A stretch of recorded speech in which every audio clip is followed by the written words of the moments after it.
What's up, guys? Welcome to Sexin and Flexin Live Sunday. We got a guest here for you, Riley's Reptiles, which I will bring out momentarily. Just want to shout out the sponsors and, just talk a little bit. So I'm going to shout out our newest sponsor, which is Don Romo's Mexican restaurant. He's been sponsoring a lot. He's actually sponsored somebody else in the reptile business. So I'm going to let him shout him out. Also, shout out to C&B Reptiles, Reptile Crew. If you don't have your merch, go and get some. KC Reptile Labs. We got Flexin code. Type in Flexin, you get 20% off. Sorry, 20% off now. And ship your reptiles. You type in Flexin 23, and you get $15 off your checkout in your cart. South Bay Reptiles, Josh the man. What else we got? I think that's it. Blue Tongue Republic. Sorry, Blue Tongue Republic. He did the logos, everything you see on the shirts, the US Arc shirt that we have going out right now. Other than that, let's see who's in the chat. We got Julio. What's up, Julio? Eric, Eva. What's up, guys? We're gonna start rolling. Let's get them out. What's up, Riley? How's it going? For those, go ahead and introduce you for those who don't know anything about you or haven't met you at all. Okay. Like your background. That's what I mean. Yeah, for sure. I mean, like many people, got my start as a kid, interested from a little kid. Got my first king snake at 9 years old, and was off to the races, catching snakes. My mom would take us out to keep an eye on us. She wouldn't leave us at home if she was out taking care of her horses, so she'd take us with her, and I'd catch snakes and frogs all over the ranches and stuff. And just always had like a fascination with animals growing up, doing all that. And then right after graduating from college at UC Santa Barbara, I was volunteering at the Santa Barbara Zoo a couple days a week. And I started doing it pretty seriously to the point where I was pretty much working with the keepers in the same capacity they were. And then right before it was looking like I couldn't afford to stay living in Santa Barbara anymore, I ended up getting a job offer there and started working full time. So I was a zookeeper there for about 6 years. And then while I was there, I met my now wife, and we decided to move up north here to Sacramento because she got a job offer at the Sacramento Zoo.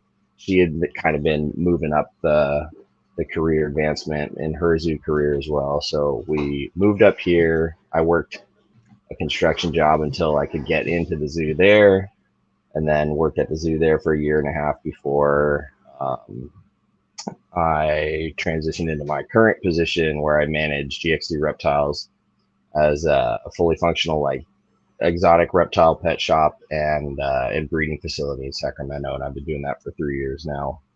So yeah, and I've been breeding snakes at home for the last 10 years, keeping them at home since I was 9. And yeah, that's kind of the quick in a nutshell start to beginning of how I wound up with everything in my life as it is. And do you only work with a certain species of snakes, like carpets?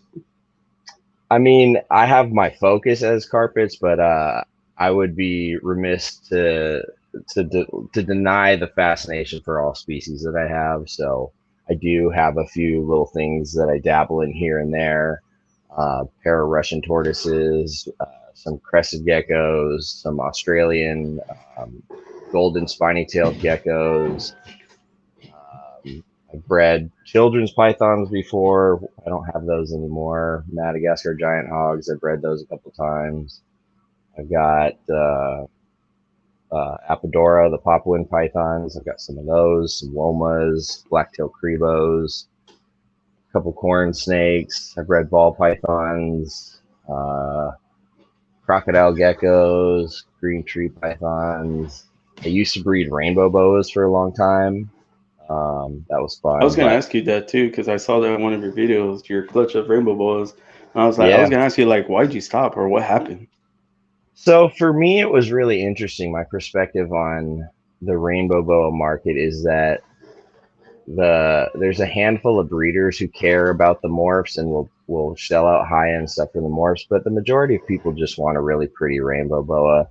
So I never felt the need to invest in any of the morph projects with rainbow boas because frankly they look better on their own. And I thought, I was gonna keep some holdbacks and line breed some stuff, and I just, with limited space and after years of doing it over and over and over, it kind of lost its. I kind of lost the same level of interest in the rainbow boas that I have with my carpets that I used to also share with the rainbows. I used to be very in love with those, and after breeding them for so long and then seeing other folks really into it, I just kind of felt like, I would just move my animals to those who want them and appreciate them a little bit more than I would. I felt like I've been there, done that sort of. They're wonderful snakes, and we still have some of them at the shop. I have a female that I produced at the shop, so it's not like I'm not around them, but yeah, I needed more room for carpet pythons. So I know I'm gonna backtrack here because I know you said that how you got into the business and reptiles or what, but Hmm. what led you to reptiles? Like, because I know back then you were a skateboarder, and I'm still trying to figure out like what Hmm. happened with that, Yeah, and now you work with reptiles. So like, what happened with all that? What happened with your skateboarding yeah. career? So I skated for like almost 20 years. I was 7 years old when I landed my first heel flip and was obsessed and did that as a kid, day and night. Always skated to and from school, uh, from a little kid all the way into high school, um, until I started driving, basically. And I just kept getting hurt, man. And the better you get, the more you push yourself, and the higher the risk. And so stair sets got bigger, things got harder, and for whatever reason, I had a propensity for like rolling or breaking my ankles a lot. For whatever reason, it's just how the cookie crumbled for me. And I had plenty of other injuries, but man, I was like so disheartened and beat up. Um, while I was working at the zoo, I was still trying to skate and work. And the first time trying to hop over one of the fences into a tortoise yard and then pick up a tortoise and move a big animal with a broken ankle, batched up in a boot, I was just like, these two things can't work. One pays my bills, one doesn't. Kind of need to pay my bills, so I started backing off on that. And then I don't know. I didn't have as much a natural talent as some of the other guys that skated with too. Some of those dudes are just they're born for that world, and you know, spending time off of it made me realize that I can love and appreciate it, but you know, it's okay to not be born for that. And at the same time, my interest in reptiles and working in zoos was just taking off. It was just the most fascinating thing I could think of occupying myself with, um, and I wasn't getting hurt. So yeah, I get, because I play football, so I play semi-pro football yeah, it's arena. like I The think body about it takes a all the lot of, time. yeah. Yeah, yeah. They're So like I had jammed my thumb like all the way into my hand one time for a week, where like it was missing a knuckle. I can't tell you how many times rolled wrist, hit my head, uh, and just I have all to ask around like only because beat it's up. common. Have you ever like did like planted into concrete like a scorpion style? No, I never scorpion myself. I've Because that looks definitely, painful. yeah, I've definitely fallen down some big stuff and landed right on ankles or like, broken a board and the tail snaps and then you do the split sort of thing. Oh, I've done that plenty of times. Or like you oh my land in a weird god. way and it just pops up and flies and hits you in the face or something. But yeah, I mean, it's part of the sport, and some people get away with. I feel like I would have stuck with it more if the injuries weren't to my legs and ankles so much because that's just frustrating when like you have to like make accommodations to shower, to get in bed, to work, to do all these things. If it was a wrist or something, you throw it in a cast and keep it moving, you know. But I don't know. It's just I still watch and spend a ton of time talking to my friends and watching skate videos and stuff, and it's still a part of my life. It's just not a very physical part of my life. I get you. I get you. Yeah, I And then got old and that gravity seems to have more effect on me these days. that's true, man. Like I used to dunk, and I can't even get that high off the ground anymore. I'm just like, Oh, leave it for you dude. guys. Yeah. It's a young man's game, and I think I used to bounce better, I guess. I don't know.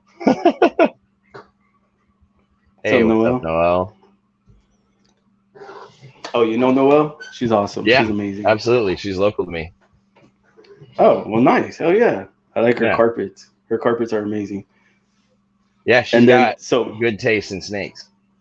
oh yeah, definitely, bro. Definitely. I agree. I agree. I need to get her on the show one day, but I'm working on it because she was on, I think, the Conjure Ballroom once already. But Yeah, that's she's got another quite a conversation. growing Yeah. population of those too. So, how old were you when you went into the zoo? I started volunteering there around 21, I think. And I got no, yeah, and I got hired when I was 22. Um, so from 22 until I guess 2020, pretty much, I was in zoos. Um, paid for the most part with a little gap in there, and before that, volunteering for a couple of years, and I was strictly in like the reptile department. So the way both zoos were at least structured at the time, Santa Barbara has since restructured sort of their layout. You're a keeper based on your taxa, and so I was a member of a team of four in Santa Barbara for the majority of the years. I had my curator overhead, and then there were a couple other keepers or a senior keeper with me, and yeah, we did a lot of educational presentations on grounds, brought animals out for encounters, events, did training sessions with various alligators or feeding demos with whatever. We had venomous snakes that we'd take care of on display, and I trained a lot of folks in the venomous safe protocol handling for a few years there. So um, nothing like out of the ordinary, like you would witness there at the zoos or anything. no, I mean it was all your standard, like everything's on display, so if you happen to be there when we're feeding, you could see us feeding the rattlesnakes, or if we're feeding the alligators, we're going to do some target training, so you're going to be able to see it. And our part of the mission there was to engage guests a lot. So we would schedule them as like keeper chats or talks or training sessions, so people would know it was scheduled throughout the day and they could come see it. And in fact, if you go on YouTube and Google Santa Barbara alligator training, just type that in, you'll find an old video of me from like 2020, whatever, 20, one of the teen years or something. And I was in my 20s, and it was like an old video of me in the old exhibit before we ripped it apart and redid it, training one of the alligators. So that was pretty cool. Bro, uh, that's awesome. yeah, it was a lot of fun.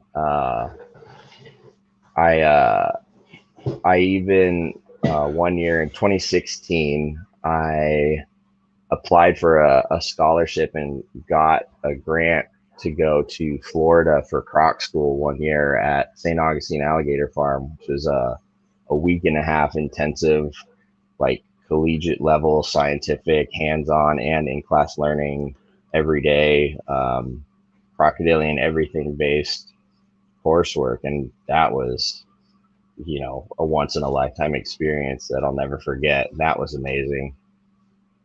um, yeah, so zoos were good to me, man. I had a lot of fun. I learned a lot. um, I credit a lot of my time in zoos for what I know to be a higher standard of care for just cleanliness and cross contamination and quarantine and anything medical related, and just kind of being able to understand the variety of different animals and read them better. Um, and I also got to work a lot with other animals, a little bit here and there opportunistically, like the elephants or various birds or penguins or whatever it is, okapi, emu, kangaroos, random stuff. I've kind of worked with a little bit of everything. So, but mostly reptiles. But you were like a keeper at the zoo, right? Mm-hmm. Like a keeper. So that Yep. like my next question is how did that like help you with like reptile breeding and keeping? Like, did I help you out a lot? Yeah, because everything that they do in zoos is very natural history focused, as far as like exhibition, display, habitat maintenance, and setup. And then they're very, very diligent about putting out good information. So it was like um, learning to pay attention to the natural history for each species and kind of making that the baseline of how you understand what you're doing for care and husbandry, and then taking that even further and like splitting hairs even more specifically with even more specific uh, subgroups of taxa to really dial it in for some of the more sensitive species and kind of understand. I mean, it was cool. I got a lot of free reign to do stuff. I got to breed scorpions and giant African millipedes and chakwala lizards and what else did we breed there? We bred dart frogs. Um, oh, I got to breed a really, really critically endangered rare species of aquatic box turtle from Mexico that they ended up hatching after I moved out of town. So that was really cool. They sent me photos of that before it was public. They're like, "Hey, all your hard work paid off." So that was really neat. No, see, Um, stuff like that is awesome. yeah, it was really It's cool. I got to amazing. work with big tank of piranha for the time while I was in Santa Barbara, so that was really rad. That's amazing. Yeah, I've been very, very blessed and fortunate to work with the variety of animals that I have. Some really rare and unique species that you just can't work with other than in zoos, like a Fiji banded iguanas, golden coin turtles, you know, various venomous and caiman and things like that, or I don't know, alligators. You can't get those in California, so I don't know. I've been very fortunate.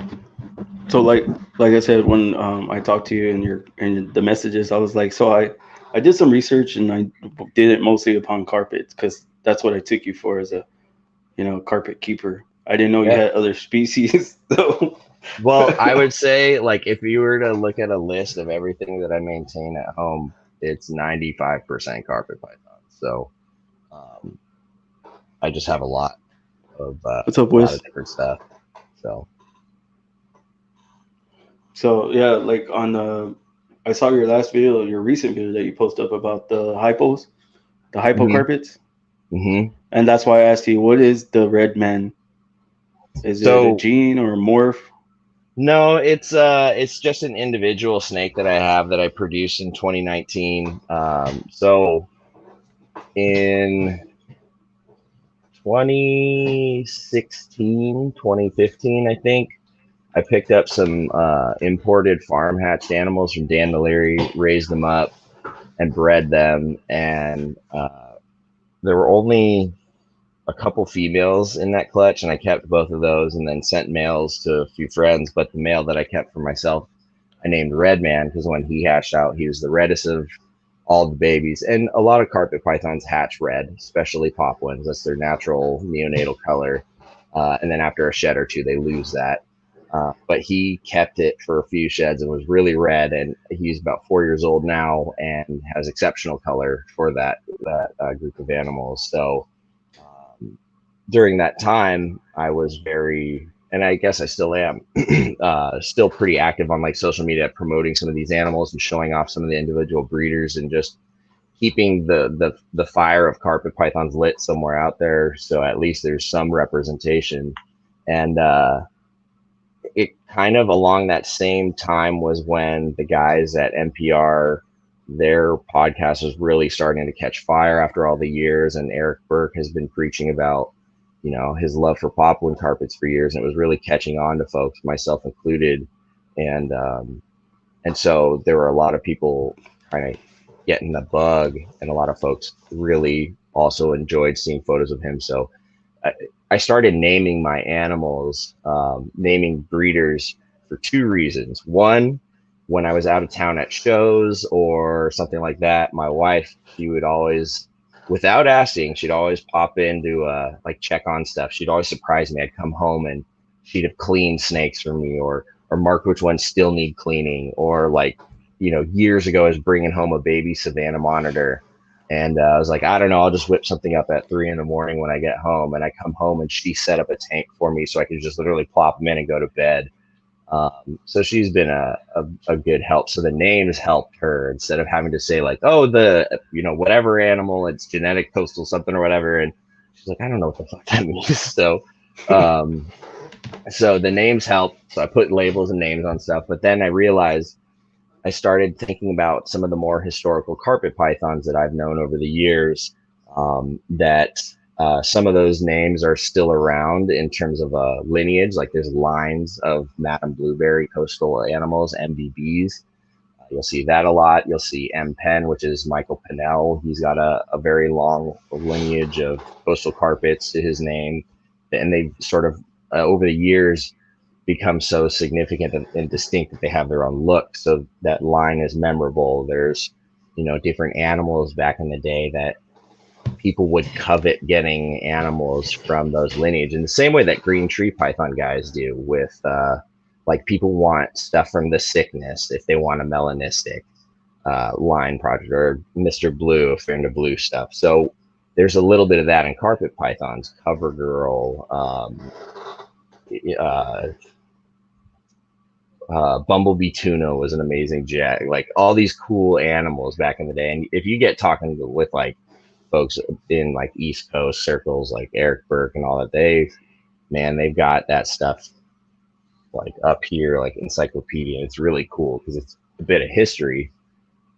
And I figured, what a better way to sort of promote some of the unique attributes of some of these different looks of animals by giving them some names. And I also sort of equate it to like naming racehorses, kind of. It's just kind of fun. It's just, some people just get goofy and creative with it. I'm like, why not? It doesn't hurt. And there's nothing about having fun. That's exactly what I want to do. Like I said, like I told you back in the messages, I just want to have fun, spread positivity, get to know you, so the people know you, like feel like they know you. Yeah, absolutely.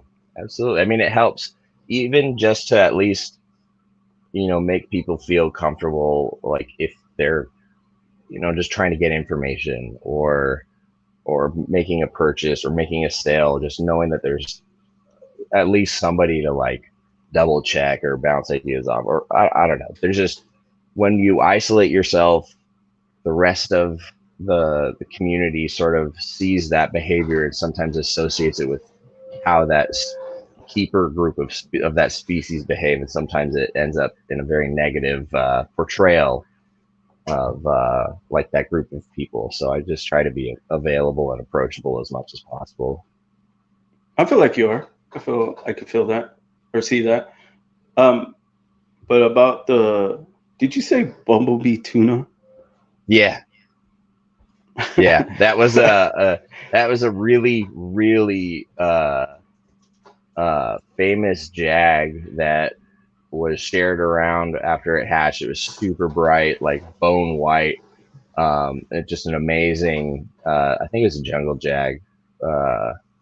And everybody wanted something from that clutch or from that animal later on, and so it's just another example of a goofy name that it sticks, and like later on, if like, think about it, these animals aren't around forever too. So like, it's also kind of neat to be able to associate like future generations with, a well-known animal down the line. You could say like, oh, this is a great grand son or great granddam of, you know, this animal over here, and it's just pretty neat to see that. So it's cool. No, because the only reason I say Bumblebee Tuna is because it's from Ace Ventura. Yep, bumblebee Yeah, tuna. he's like Bumblebee Tuna, and they go down Chicago. Chicago. Yeah, that's So classic. Ace Ventura, Jim that's why I Carrey's was man. like, wait, did he say Bumblebee Tuna for real? Yep, I was gonna say absolutely. Chicago. Yep, yep. So So you like I said, I figure did. naming some of the snakes helps. So that's what red man is. Red man's a really nice animal that good color, and that's where that whole name comes So into play. as I was doing the research on carpets, I see y'all have like 6 to 8 subspecies, and you said one of the species went to another species, or they became one species. Which species was that? Yeah, so there was a little bit of restructuring in some of the stuff up north. If you're to look at a map of Australia, there's kind of two peaks up at the top, and the northernmost point is the Cape York Peninsula up there. And so there's a population of carpet pythons up there, the Cape York carpet pythons that are sort of their own distinct population. They have been elevated up into at least being recognized as a subspecies of Variegata. Um, and then obviously, Papua New Guinea is itself an own entity above Australia, but thousands of years ago, when the water levels were lower, carpet pythons traversed on a land bridge, and then water levels rose, isolated population. That's how they're over there. Those are so similar genetically to the animals in Darwin and the Cape York population of carpets, because that northern region, that they were removed from Morelia spilota harrisoni, which that name has now been sunk, and they are now Morelia spilota variegata along with the Darwins and the Cape Yorks. There's probably more work to be done to figure out, because there might be more population overlap or range extensions, but it is a rather hard area to research. And then there was an accepted distinction in two populations of coastals, because if you look at a map where jungles, coastals, and diamonds sort of all come together on the East Coast, um, there's actually a southern coastal population that is disjunct from the northern coastals, and they are genetically distinct. So they are the true Morelia spilota mcdowelli. The northern population is actually considered genetically the same as jungles, that have just over time evolved a different look to meet their natural history needs. But so they're both Morelia spilota cheney. Diamonds are still Morelia spilota spilota, but because in the United States that distinction between northern and southern coastals wasn't really made, other than the few locality projects of coastals like Brisbane's and different things like that, there really isn't any way to say that the United States coastals are one or the other, and it's probably safe to say that they're majority northern coastal with a dash of southern mixed in there. So you sort of have to accept that the United States population of coastals is this own thing, um, sort of like a third group, essentially, but not a species group, because it's just all a mess. So they're just Morelia spilota mcdowelli for hobby purposes here in the States. But there are true southern coastal projects still available. They're just very few and far between. So that was more of the big changes in the recent publications. See, but that's awesome though. That was awesome because I didn't know any of Yeah. that. Like I said, like when I asked you about the 6 to 8 subspecies, because that's all it said, and I felt like I was missing information. So like now that I'm starting to do a lot more research, and that's why I got my sponsor brought me these. My sponsor brought me these portable microphones. Uh, I'm gonna try to go out and do some like herping out here too. I got like a Nice. whole like a tablet, like what is it? Not a tablet, like a little notebook. I write my notes in now for like reptiles. So now that I'm Mm-hmm. working with retics, I'm doing my research on the retics, like like Jumpea, the Calatoa, all those, Mm-hmm. different. Yeah, there's a lot of similarities with carpet pythons to how the retic stuff is spread out, and sort of you have these little. I mean, more research will probably show that there's probably subspeciation within retics down the line more than is already currently accepted. So I see a lot of similarities in that. And like, how do you retain all this knowledge you got? Like, did you write it down as well? Because it for me, it feels like that works better for me. Like I had to write it down in order to Um, understand it. for me, it's a bit of a blessing and a curse of my ADHD. I cannot retain things that are just genuinely not interesting to me, and I'm obsessed with See, but carpet pythons, and it I just got that sticks. though. ADHD and ADD. Yeah, I don't know. It's just I've gone over the books a few times. I don't retain all of it very well. Like there's some people who are encyclopedic with it, but yeah, I mean, I if it's snakes and reptile related, it pretty much glues itself in my brain these days. Otherwise, it just drifts off. So do y'all have like a normal like morph in carpets? Would that be so? Well, the only reason I'm asking is because I read that gamma is the normal for you guys. Is it So gamma, Gammon? so gammon range is a population of carpet pythons separate from any more stuff. That's like an Australian locality. There might be a few individuals in the states that have some of that, but gamma, GAMMA, gamma was the name of an animal that was a very, very, very bright, fluorescent diamond jungle jaguar coastal cross that was phenomenal and was Sounds so phenomenal. bright. Yeah, really, really stand Sounds out, like really good. And similar to how, like, you know how a lot of guys in ball pythons do a lot of orange dream yellow belly pie just because like the ODYB pie just right off the bat has crazy color and yeah. just pops and it just looks stupid from day one. Now the So pie clowns too. Have you seen those? Are just yeah, phenomenal. yeah. And so there's certain genes that when you put them together, like they'll either add this way or add this way, but no matter what, it's a home run combo. The gamma diamond jungle jag lineage is like the A plus top shelf version of if you had genes that just knocked your socks off when put together. So what happens is the only morph involved is the jaguar gene, and that's a coastal mutation.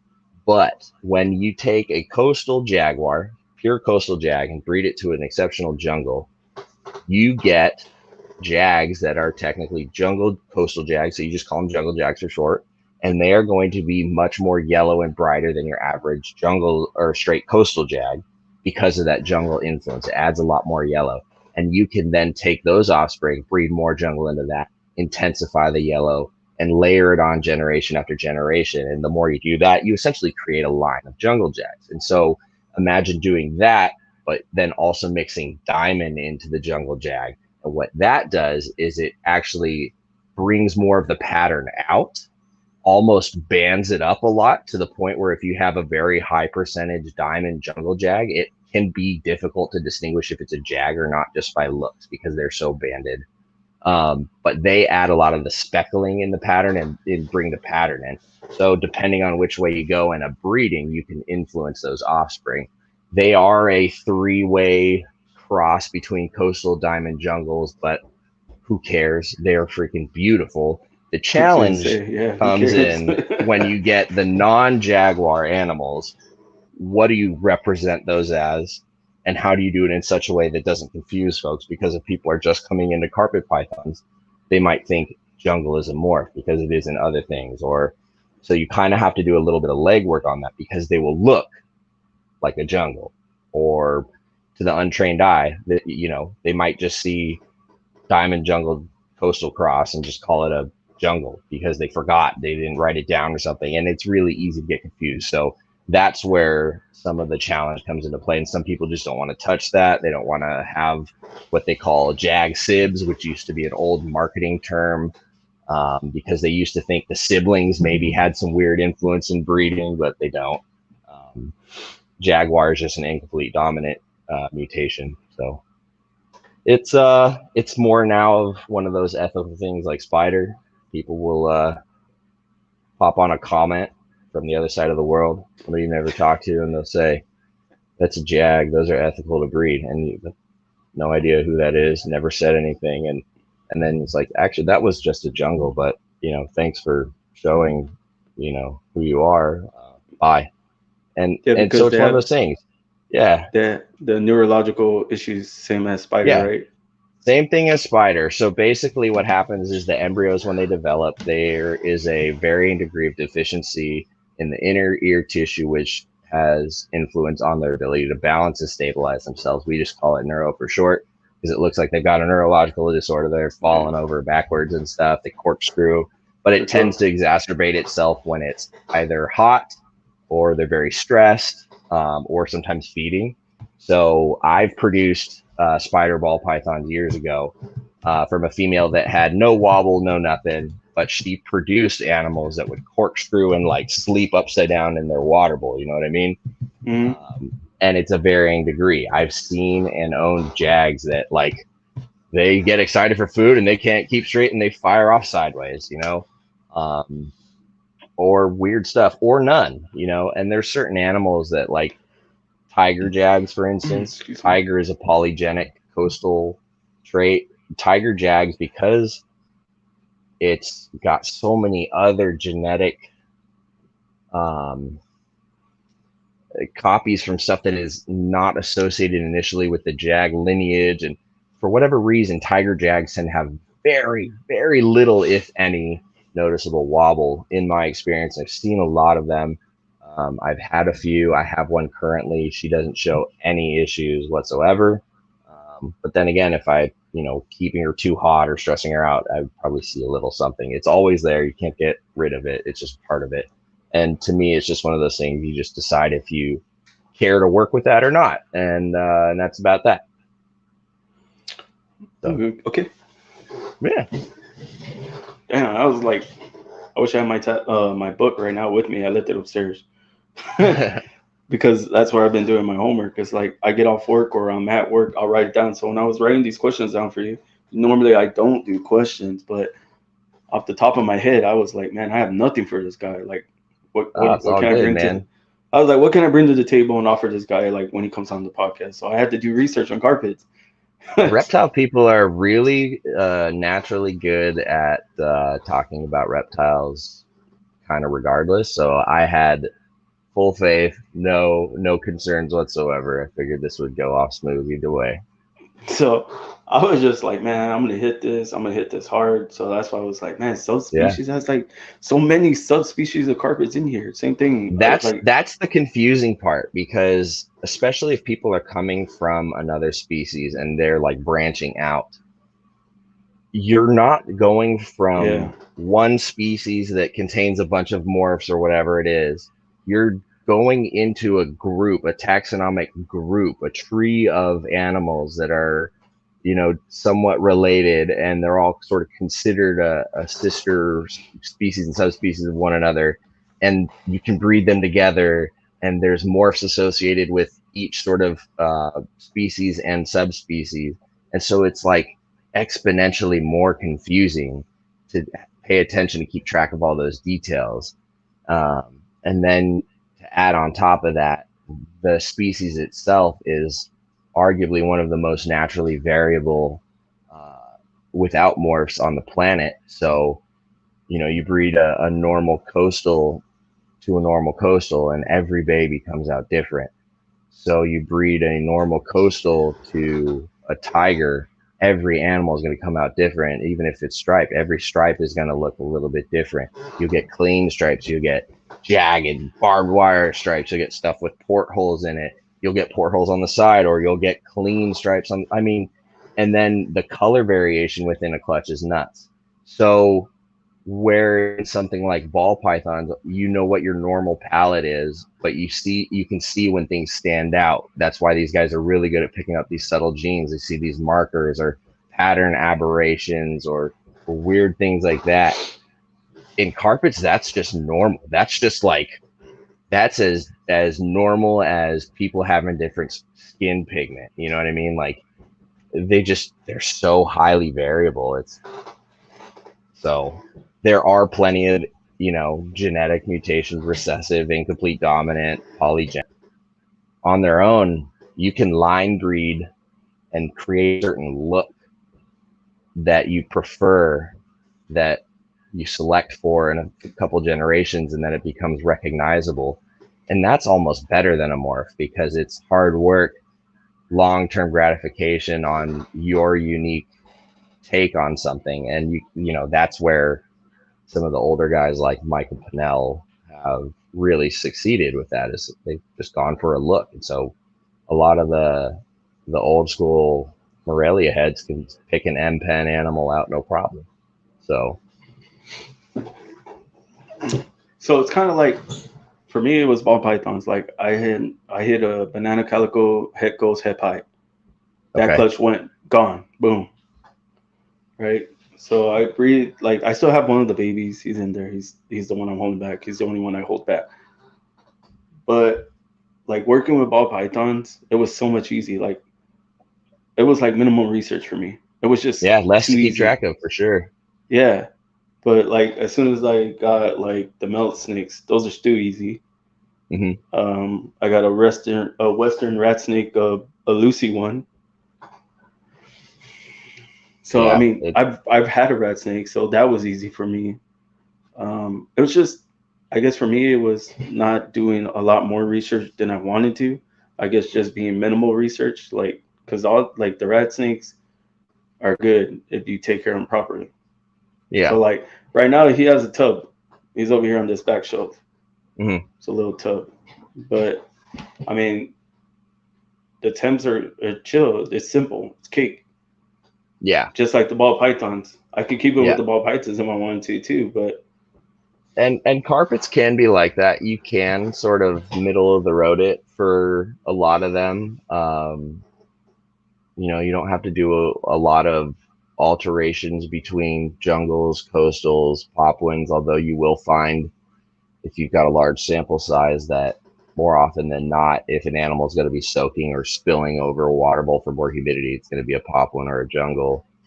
So there's little things like that. Brettles, if you want to breed them, you got to drop them really cold. Diamonds, got to drop those really cold. And there's a lot of breeders and keepers who have done research to suggest that you shouldn't keep diamonds with belly heat necessarily, that you should do overhead heat and shut it off at night and let them get cool and all these things. So there's a lot of things that are still being tinkered with. It's pretty so neat. So, but yeah, you can learn sort of like a basic Python regiment, apply it to carpet pythons, and be pretty successful. so the reason I said that was because I made a jump to retics. Mhm. I got three. They're their own beast, man. That retics, I feel like, are a species where you can only get so much coaching. You just eventually got to jump into the deep end and figure it out, because those animals are busy, they're thinking, they're reactive. I wouldn't say they're Mm-hmm. the Mm-hmm. smartest, but they're always assessing and doing things. And they're just a different animal, they're a little more active, and then they have so much individual personality. So I think there's a little bit of that too. A lot of the retic keepers, other than the amount of food and poop and waste that they got to clean, I feel very similar to them in a lot of ways. But yeah, Big that's a poops, different bro. animal. Oh yeah, oh yeah, man. I'm Yeah, a I big believe it. poops. Yeah. But So, um, Julio asks, is the concept of red tiger similar to gamma line being a lion breeding thing? Yeah. Um, so red tigers are a line of striped coastals that come from a specific stock. Um, that there are a few keepers out there, including Eric and a few other folks, that have red tigers still from the original stuff and are trying to keep that lineage alive. Because a lot of folks bred the red tigers into Balin tigers and just wanted to make the best tigers. And so you lost a lot of the Russian red coastal and Russian red tiger pure, unadulterated line of coastals, just because at the time, the Balin tigers were what everybody wanted. They're the best looking stripes. So, it's understandable, but it's just, I don't think anybody thought that the red tiger line would be like diluted so quickly and almost lost as it was. So it's still around though. Um, and my next question is, what is your take on U.S. art? USARC's awesome. I have been a member on just like one of those auto renewal payments for a while. Um, they one of the guys, Jeremy Turgeon, I think, a year or two ago, made this cool Brassman? little flyer. Yeah, he made a cool flyer with like a QR code and a couple of quick points for like somebody who's not aware. So I print those out and put them in every shipment that I'm sending animals out on.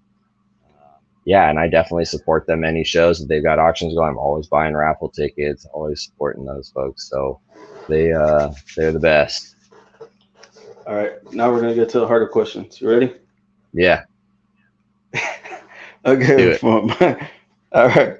So, what is one thing the animals have done for you that you didn't expect to happen when you started doing this?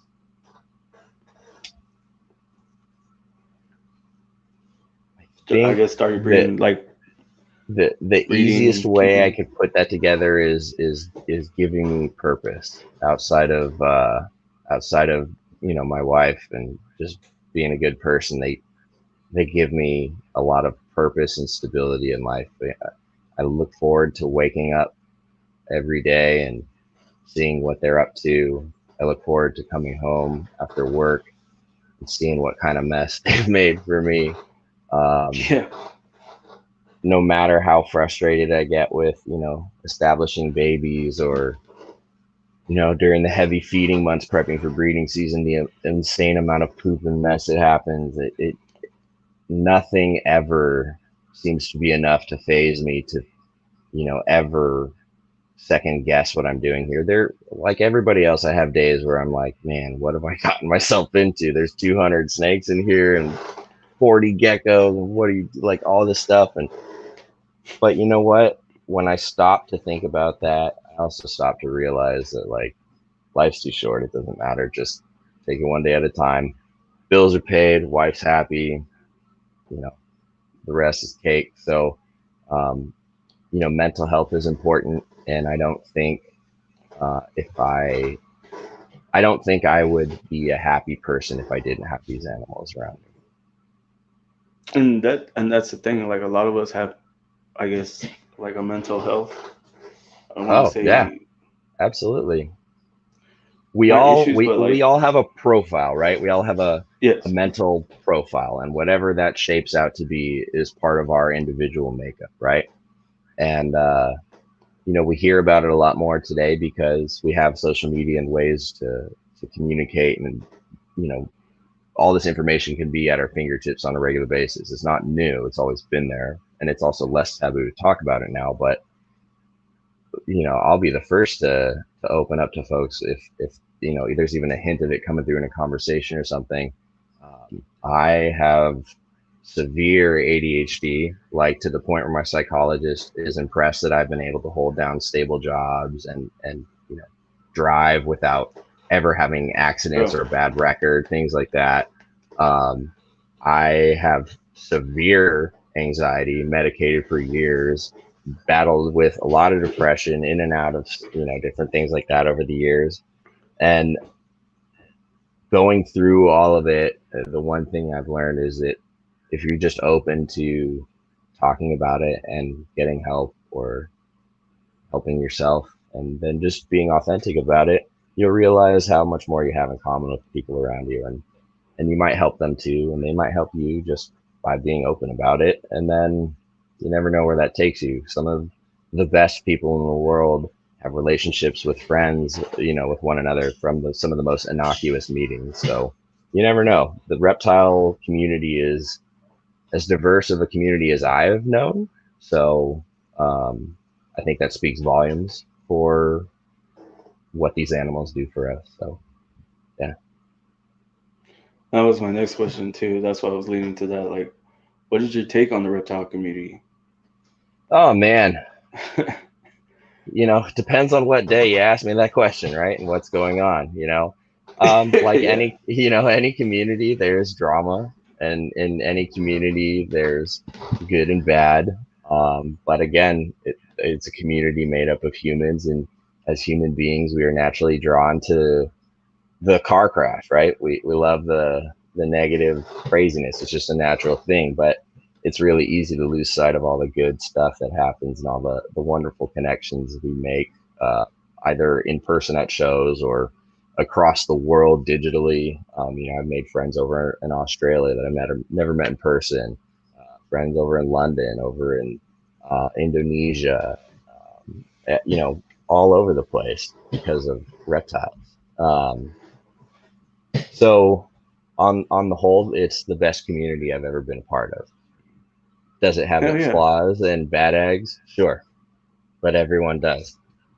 We're just, you know, we're just a bunch of volatile, diverse, kind of crazy people with strong opinions and Yep. Very opinionated. interesting I was gonna interests, say. and we tend to clash once in a while, and that's that's human nature. So I don't know. I wouldn't have it any other way. You got to choose when to engage and how much, and then when to disengage and how much. And it's okay if that is an ebb and flow and an up and down. Again, for my mental health, I choose when to engage a lot and when to pull back, and that's just based on how I'm feeling. So that's I don't overthink it. I just do what feels good, and if something starts feeling bad, then I take accountability for it and I stop doing that. So Hmm. I like that. I like that a lot. like I deleted Okay. Facebook off my phone like 8 years ago or something like that, or however many years ago. Like I don't even have the app on my phone. I will have Messenger and stuff for the business and Instagram, but I refuse to have Facebook on my phone. It just creates bad habits in me. And I noticed that and I made that change and I've been happier as a result of it. So I just So you would continue say to try and Facebook do is that. toxic. It allows people to behave like they wouldn't. Um, Right?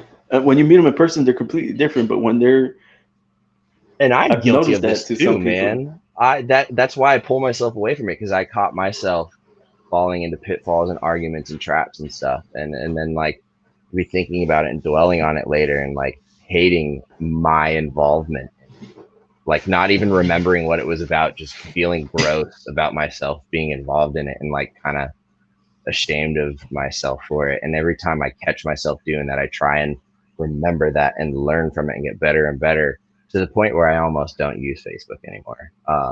Instagram populate stuff. So if I post on Instagram, which is relatively drama free, it just cross pollinates over there. And if people want to reach out to me there, I'll, respond accordingly and whatnot. But I don't spend any amount of time on Facebook, man, at all.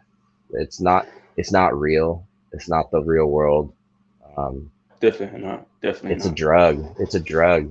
It's really addicting, I think and all social media is drug. Really, it is. it's It is, it's and if that's our vice, as long as we're just healthy about it. like YouTube, TikTok. I mean, I love doing TikTok the is YouTube. TikTok is bad. I like YouTube and I like Instagram. I feel very comfortable on those two platforms. I feel not that like I'm insulated for the drama, but I can What's up, navigate Jordan? around it. It's easier. I feel like on Facebook and TikTok the drama just comes to you whether you want it or not. That's true. Okay, I see what you're going there now. Yeah, I could see But that because everybody there's can some play drama the going on TikTok too. yeah.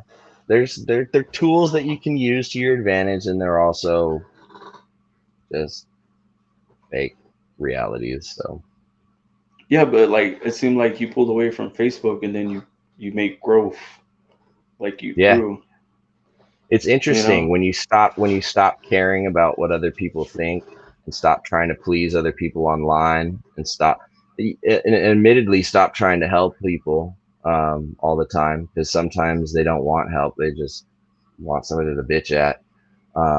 Sometimes you just gotta I feel bad because like I'll see people that are genuinely looking for help, and I know that my response is gonna like not go well, even if it's completely helpful. Like, you should try this, and they're like, "How dare you suggest this?" And it's like, "Oh, fuck me! What did I get into?" Excuse my French. And Hey, now you get. it's it's just one of those things where like I don't like it. Never goes well, you know. Um, I'm kind of personally anxious about getting phone calls, even from family, but a phone call always goes smoother than text or digital message. The subtle nuances, you really can pick up intonations, and it's kind of hard to be a fake asshole to somebody when you're starting to like them and they sort of make sense, or whatever it is. So yeah, I pull back a lot from Facebook. I found that to be sort of a blanket healthy thing for me to do, and a lot of folks that I am close with have done the same. So this, I when I brought this question up or when I wrote this question down, I wrote it down. I think I wrote it down twice because I don't know if it's the same. Because to me it sounded different at the time when I'm wrote down. Okay. But the question is, what makes Riley's Reptiles awesome? And then the second one after that one is, what separates you from everyone else?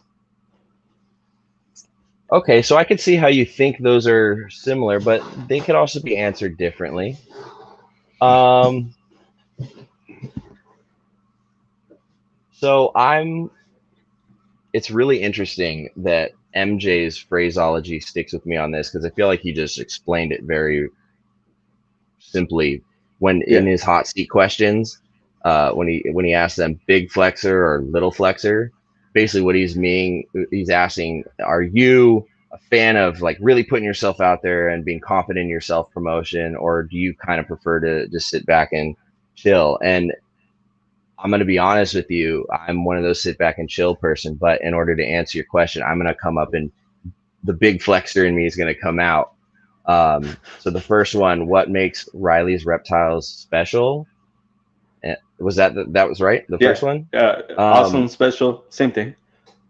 I would like to think that my 8 to 10 years of paid and volunteer experience with a zoo background, diversity of species, contamination protocols, cross contamination, quarantine, all the different standards that I hold myself to with my zoo background and experience sets me apart from the majority of folks who breed. Now, there are some folks in the zoo world who breed in the private sector as well, but it's very minimal. And I would like to think that outwardly somebody who's looking at potentially buying an animal from me and ask themselves why they would want to buy from me is that they have the understanding that they've got that background and experience in me that they can rely on, because customers can always get a hold of me. I've got return folks that have been buying snakes from me for years, just like one here, one there. And we've talked for years. They hit me up for whatever. And it's no skin off my nose, and they become like, friends and family. So I would like to think that my standout specialty attribute is that I've got a zoo background, and I'll share it with you, give you all the tools that I can possibly as a breeder and a keeper. So yeah. And then the second question was what makes it different, right? No, what separates you from everyone else? Oh, Like, okay. I guess, kind of like, what do you want? How do you want people to portray you? Like, just seeing, like, looking in from the outside. I guess. Yeah. So on the outside looking in, I've always wanted and strived to be a breeder. However, I've realized over the years that that isn't everything. Um, I think I'd like to, in terms of a legacy sort of question, like if we're posing this as like, what would you want like people to remember you as, or how would they want you to remember you Yeah, I as, or guess what like makes you that. Yeah. different in that regard? That I'm not just a breeder who's just looking to sell you a snake, that I care about the upcoming generation of keepers, um, and understand that I have a responsibility to foster that next generation in, and that's going to be a part of my existence in this reptile sphere and breeding. And I do it a lot at the shop, is that I get to do a lot of hands-on education, one-on-one with kids and their parents, and make a very profound difference in their experience getting into reptiles, or sometimes even repairing a bad first experience from somewhere else when they come to me. And it's probably one of the most fulfilling things, seeing the families really enjoy whatever reptile they're getting into. Um, and I'm a firm believer in, once in a while, give those people that snake for free. Give that kid a snake if you gotta, you know, if you've got snakes and this kid's been coming to the shop all the time or coming to shows and seeing you and hounding you. He's done his research and he's blowing his parents' minds because he's already got a notebook. Give that kid the snake, man. Like, foster that. And I think breeders can get so caught up in the race of trying to Uh-oh. be a breeder and the next thing that they lose that. And so I hope I What's never going lose on? that. What? Sorry, I don't know, your camera froze and my camera froze. I don't know what happened just now. Oh, am I live? Can you see me? Yeah, now you're moving. So I heard the last part, which that was an awesome answer. Love that answer, by the way. Yeah, kids Because like, are if somebody kids asks are our me that, future. I just want to I just want to be remembered for like spreading positivity, at least trying to unite this community. I want to be remembered like, hey, he was the one that always lifted everybody up. Yeah, I think because that's your natural instinct and interest, you probably won't have to try very hard and it'll just naturally be a part of it, because if that's part of you, then that's just going to come out. Genuine you comes out whether you want it to or not. So if that's what you're thinking about and that's where your head's at, then that's probably what's going to happen. Yeah, that's where it's always been at from the start since I started this. But like, things happen. They go a different way, but then Yeah. you have to fall off to get back to where you want to go. Pretty much. Yeah. Yeah. You just got to roll with it sometimes. You just So, never know where the road takes you. and I had another question. I lost it. That was off the top of my head. All Hold on, let me good. think. Was it Hold carpet on, let me related? think. Yeah, it was carpet related, but because I'm going in and out like back and forth with Hmm. the getting to know you, then going back to the snakes. Yeah, of course, But man. oh, Yeah, do you have we any have. like clutches right now? Do you have anything in the incubator? Are you breeding right now or Nah, anything? incubators unplugged at the moment. Their carpets are really seasonal. That's the thing that I've noticed differently about carpets compared to like ball pythons, where you can almost breed year round if you've got a diverse enough group of females that kind of go at different times. Um, yeah, with carpets, you sort of feed heavy in fall in preparation for dropping temps in winter at night and letting things get a little bit cooler in the evening, less access to heat during the day. So basically, sort of a loose cookie cutter carpet python breeding season, not including diamonds, brettles, and inlands, which are sort of spring breeders because they kind of do things a little bit later. Um, so like your coastals, your jungles, your popwins, your darwins, generally you're feeding heavy from like July to August. Um, September, you're starting to finish those last rapid fire meals. And then October, kind of get ready to wrap up feeding, give them a week or two to clear out the digestive system towards the end of October around Halloween.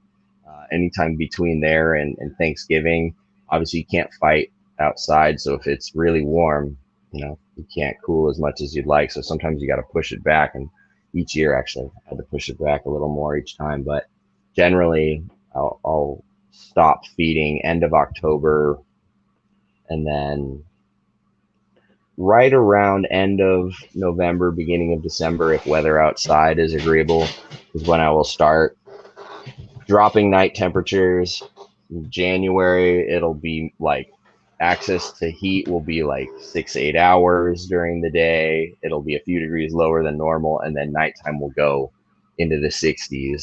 Sometimes you don't necessarily have to push them into the 60s, but I let this room get cold, and they warm up during the day a little bit, but not a ton. And then usually around February, I'm bringing them back up temperature wise gradually in the same sort of reverse order. Now, during that cold spell, that's their winter from like December, February here is when I'm actually pairing the Papuans, the jungles, and the coastals. And I'm not feeding anybody during this winter cool down. And that goes for babies to adults. And my thought process on that is I'm conditioning babies for this seasonal scarcity that is very natural to them in the wild. And it will only help them give their organs a rest over time, kind of give them a break for a few months. And if they, are going to be breeding down the line, then they're biologically attuned to that seasonal trigger, which can make it a little bit easier for them to want to breed. So you've got food cycling, temperature cycling, and then if you've got windows, you can do light cycling as well. So you can hit some 3 very strong triggers. And so basically, most of my clutches are on the ground. March, April is when I start getting clutches, sometimes May. And then I'm usually done hatching babies by no later than August, which is late for me this year. I had some late clutches. But yeah, normally incubators off by end of July, beginning of August. So I won't be firing that up for more Python clutches until probably March of next year again. So they're very cyclical. Now, if we were doing diamonds, Brettles, and inlands, you do the same thing, but you drop them colder and then you do it later and you pair them later. You pair them after the cool down. I have yet to breed either of those, so take everything I say on that with a grain of salt. I've tried Brettles and failed every time, but you just got to get them cold. I can't get them cold enough. You really got to get them down into the 50s at night. So, dang. Yeah. So carpets are harder to breed or harder to pair? Just those Brettles, diamonds, and inlands. They just because of the cold. Now, they're easy for folks who can get it cold. I'm not saying they're difficult. If you can get those guys cold, that's what they need. If you know the schedule, you'll be fine.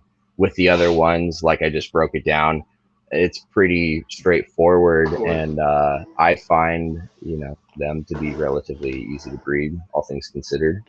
If they're fed and they're mature and kind of pair them at the right time and give them the cycles, know what to look for, you should be able to breed carpet pythons for sure. And what's your favorite morph in the carpets? That's a good question.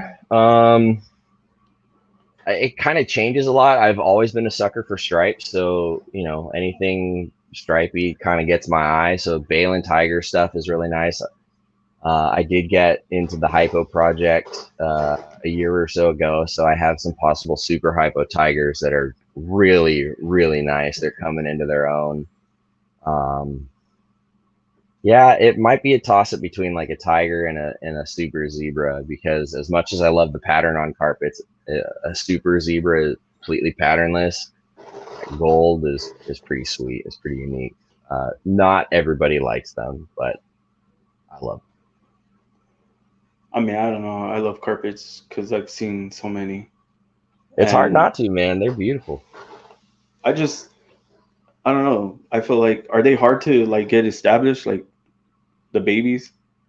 Not usually. I mean, there's always one in the bunch that likes to make you work for it for a couple months and just strike at you and be a little jerk and, just be kind of picky. But like, let's say this first clutch, it was 19 eggs. Damn, 17 eggs. Yeah, 19 eggs. It was a good one. 17 babies, took frozen thawed fuzzies right off the rip. First offering at, maybe a month old. And only 2 of them gave me some guff, but that's because they didn't want mice. They wanted rats. So after a couple tries and failing with 2 individuals on mice, I tried rat prey and they're going. So You just got to figure out what they want. That's the thing. It's not like ball pythons naturally eat rats, and mice. So you just got to figure out what gets them started, get them onto rats eventually, and then go. With carpet pythons, it's sort of the same, but there's a wider array of things that they might need to get started for that one or two stubborn ones. So majority of them will take mice right off the bat or rats right off the bat. Some you got to find which one it is, and then some you got to really encourage with either like chick down scenting or quail down scenting. I've heard some crazy methods used from like tuna juice from like canned tuna, sardine scenting, or even just literally throwing a goldfish in a water bowl and then transition over to fish scented rodents. Like I've heard of a whole bunch of stuff. Naturally in the wild, baby carpet pythons are so small, the only prey that's really feasibly available to them are little geckos and skinks, very similar to what green tree pythons have available to. Now, should they come across a little, rodent den with some baby rodents in there, they might try that, right? It's not out of the realm of possibility, um, but fortunately, we're so many generations into these animals that they're pretty accustomed to rodents. Naturally, adults take pretty much anything. They love bird prey in the wild, but they'll literally eat anything. You see tons of photos of, like large coastals eating like a small, like tree possum. It's just like a massive meal. So, in That's my crazy. experience, they're good eaters. A tree possum. Goddamn. Yeah, dude, they eat some beastly meals. I'm like, that thing Meals. is this big. A possum. Yeah, yeah. Carpet pythons and scrub pythons more so can take wicked huge meals. Ask Noelle. She picked up a baby from me recently, and she was like, "This thing can eat a hopper." I said, "Yeah." Hell Hopper's yeah. probably twice as big as the damn thing, and it can eat it, and it has. It's impressive what they can take down. Now, not every individual has that confidence as a baby, and so sometimes you got to work into that with them. Those again are those one or two, the like 5% of babies that kind of make you work for it a little bit. Okay. That's amazing. That's awesome. See? Yeah, and then there are people who like, and if you get Amazing. some that like want to starve themselves out for months, you get to the questionable: do you assist feed, do you force feed, or not? And you get people who sit on both camps about the ethicalness of that. I can tell you from experience, if you get to a point where you tried literally every trick in the book, and I mean the most goofy yogurt dip, soap wash, quail scented, mouse brained, what you do everything and it's not working. Um, Sometimes they're just, assist feeding sucks, and sometimes that animal wasn't meant to live, and they have big clutches because not all of those babies make it in the wild. And yeah, we're talking about captive bred animals that were never in the wild that are here in our homes. And yeah, there is that question of, are we responsible for ensuring they live? Depends on where you sit, and I'm not here to say one way or the other, but assist feeding sucks. Force It feeding, does. if you get to that point, it's usually kind of too late. Um, in my opinion, not always, but generally. But oftentimes, if your husbandry is right and everything, it's just about finding what that animal wants. And sometimes it's goofy for a few weeks. I've also had a baby that went 6 months, wouldn't take anything from me, and as a last ditch effort, was like, I give up. I'm going to ship this to a friend in South Carolina, and he got it, thawed a hopper for it, and it ate that day after being shipped across the country after never eating anything. And I was just like, I have no explanation. So it is what it is. So That's every once awesome. in a while you get those little stubborn ones, but not often. But you're right. Like, I had to force feed two ball pythons, and they didn't Dude, make it it. sucks. They didn't. Yeah, No. it didn't make it. Um, And you can and they beat end up yourself up all day regurgitating. about that. Yeah. Yeah, you can beat yourself up all day about that. And like at the end of the day, you'll never know. Like even with a necropsy, which on a little guy, you're not going to see anything. I promise you that. Um, it's just when you play the numbers game of working with animals, it's just a matter of time before one of those numbers goes sour and has something wrong with it. You breed enough snakes, you're gonna have kinked babies once in a while, or the one that's born without a head or an eye that comes out a weird spot, or just it happens. It's just how it goes. So I do that with my hog noses. So they take rat pups. Like I'm talking about they. So my female hog nose, she just recently took a weaned rat pup. Nice. That's a big meal. Dude, it was, and she like took it down easy, man. Yep. I was like, what? That's good, man. So I You do. gonna I breed have a pair her? of hog. Yeah, I have a pair of hog noses. Nice. Um, I have a pair of milk snakes. I have a California king snake just in case, for the babies that died. Leftovers. Yeah, It I hate to say it, but yes, I mean, happens, man. and then I do got My leopard geckos. Kribos will eat anything left over. Any babies that don't make it, Kribos. Caribos. Mhm. Wait. You got Caribos?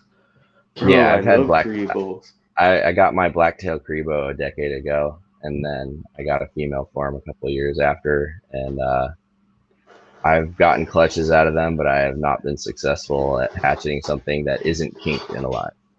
So I'm pretty sure people want to see some snakes. What can you show right now? Well, I can pull some stuff out.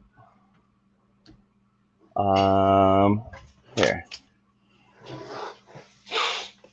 Here is a holdback Axanthic tiger from last year that as soon as I saw him, I was like, yeah, I don't care what gender that is. That's staying.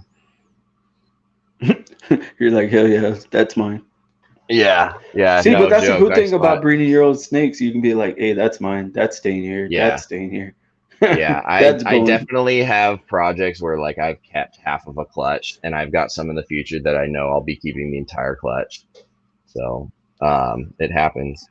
But That's yeah, this phenomenal. guy, he's got it in spades, man. He's the best Axanthic tiger I've ever hatched and seen in terms of uh, good, clean striping, top and sides. There's obviously some breaks here and there, but the beautiful thing about the tiger genetics being polygenic is you take one tiger, breed it to another tiger, the resulting offspring.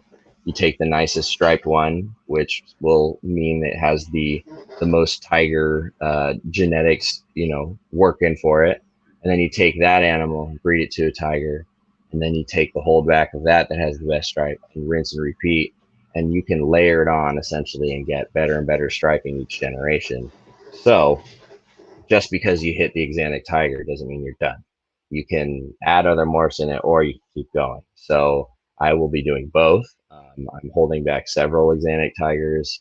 I held a pair back from last year. I'm holding another female this year, and then a really nice female tiger het that has, again, exceptional striping.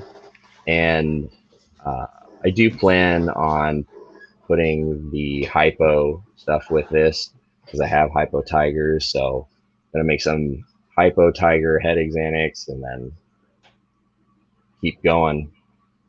Do And you in like fact, Australian blackheads? yes, I have some at the shop that I get to work with that aren't mine, and they are fun. Those things are expensive. If I didn't have Kribos, I might have something like that because they're very similar. But yeah, those are cool. I'm We've selling produced a one. few at the shop. They're fun. Hear me? Hear me, Riley? I said I'm selling one. Oh, you are? Yeah, I'll send you pictures afterwards. Man, if I had space, dude, those things are wicked. You know who uh, Lucas Lee is? Centralian Exotics. No, He has some amazing Western blackheads. Some I'm still meeting absolutely people, bro. crazy stuff. And that's the best thing about this too. Like I get to meet so many cool people, so many awesome people. Oh, it I never was ends, gonna, dude. I was gonna ask you too. Like, if I could see one of your Caribos, are they mean? No, they're sweethearts. They're awesome. Pull that out. You just have to make sure they don't think you're trying to feed them. And can The you only explain time, what the carpet fest is too, as we're doing this? Do you know yeah. what that is? Yeah, Carpet Fest. Oi, hey, now I'm not feeding you. Carpet Fest Yeah, that's the Yeah. thing. You just got to make sure they don't think you're feeding them. Um, Carpet Fest is an event started by Eric Burke and Owen McIntyre and a lot of the guys out of Pennsylvania and Maryland area, Howard Redding and so on, as just a get together for folks to get together in person and get off from behind the computer screen and hang out in person and meet one another. And it started out as 25 people in Howard Redding's backyard at an old place in Maryland, and it's grown into a full-fledged event with chapters all over, including over in England and in Australia. Um, just for fun, good people trying to do, more positive connecting and similar to this, just meeting people. And I went out to, well, before that, when I was living in Santa Barbara, we started a Southwest Carpet Fest chapter with a lot of my friends, and a lot of us have since sort of So dispersed and gorgeous. moved around. But I went out to Eric's place in Philly in 2019 for it, and there were 125 people at his house for a barbecue that weekend, so it was rad. Bro, that sounds. Yeah, because I saw it posted, remember, and I hit you up, and I was like, "What is this? I want to go to this." It's just basically a good hanging out time now. It's all a good time to hang out. We used to do like USARC auctions, but it got really complicated to coordinate that from people all over the country. So kudos to the folks who do that on the reg. But yeah, we've done a bunch of fundraising and stuff like that, and it's just Eric has done a great job of taking it back to the roots of just trying to make sure it's all about people connecting, getting off the computers, and having really good conversations face to face and just getting to know one another and bond over our shared love of reptiles. So, but yeah, That's awesome. this is probably my wife's favorite snake that I have, other than her normal ball python. Which the first clutch of snakes I ever produced was a clutch of ball pythons, some normals and pinstripes, and I kept a male at the very end who wouldn't sell because it's a normal male. My wife loves him. We've had him for like 7 years, but she loves this snake too because other than being an animal lover, she was at home when I had my pair together while I was at work, and the male tried to kill and eat her. And Oh Rachel wow. heard she happened to be home, and she heard the commotion and intervened, and then called me at work. And I came home, and long story short, just stuck my hand in the male's mouth and yanked him off of her head. They were basically locked like this, Oh jaw man, in that's jaw, crazy. and he's much bigger. The males are much bigger than the females. So he's 7.5 feet, twice as thick as her, and he had her whole head in his mouth. So they're you can't breed them then because they'll try to eat Well, each other or what? they've been good afterwards. You just have to Oh, know how to read them, and I didn't know what I was doing that season, and I was too comfortable leaving them together for weeks at a time, which I shouldn't have done. Um, I wasn't reading them right that year, but she ended up having a huge gash on the back of her head, on the side of her lip here, a few scratches, oh, and some like tissue hanging out of her mouth. The male man. was fine, and I popped her in a 40-gallon that I had sterile for her for observation. And like that night, she was cruising around like she was hunting, which I was like, what the hell? And the next day, she was out looking like she was normal and hunting, other than the huge hole in her head and the cut on her face. Her eyes were miraculously untouched. And other than like, I know what to look for on a blemish up here and a weird dip in her lip right here, there's nothing you could tell from that incident. And she actually, the next season, went on and bred, and she's produced 2 clutches for me. It's just um, getting good eggs and then incubating the eggs is a tricky part for me.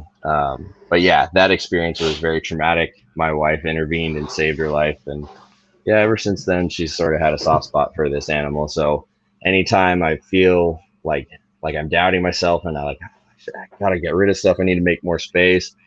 And I'm like, yeah, the Crebos. I'm like, no, I don't think that would be a good decision. I think my wife would be upset with me on that one. I mean, Yeah. they're And then I they're think about gorgeous, it, I'm bro. like, they're amazing snakes. I've had my male for 10 years. So it's like, yeah, they're staying. They're not going anywhere. I just like the way the face looks on the Kriegels. It Yeah, looks that those like stripes are don't like f with me. intense. Yeah, kind Yeah. of face. Yeah, man. Then like they have no mean bone in their body. They're the nicest snakes. Like you can pass these off to toddlers with full confidence. They don't just change their behavior and start biting like that at all. It's only food response when I'm taking them out if they have a food response. Yeah, Uh, like you did when you opened the yeah, cage right and now. I've been nailed. I've got scars, but like it's always a food response or my fault from sticking my hand in an eye or something stupid. So like the number one question it like would be, does it hurt when you get bit? With these guys, surprisingly, no. It doesn't hurt in the moment because it happens so fast and their teeth are so dang sharp, you don't even feel it. Afterwards, when you're cleaning the cuts and rubbing on it, yeah, that sucks. Um, the more painful bites I would say that I've had have been from lizards. But as far as snake bites go, I haven't gotten a really bad one from any of my Apodora yet, which is good. I did take a really heavy feeding response from my albino Darwin. She got me right in like the forearm here, like right in the meat in this Mm. weird angle, and she just compressed it all and it bruised for a few days. And that was the first time it really like I had a big bruise from so that was probably my worst one. But nah, lizard bites are always way more worse. Devastating physically.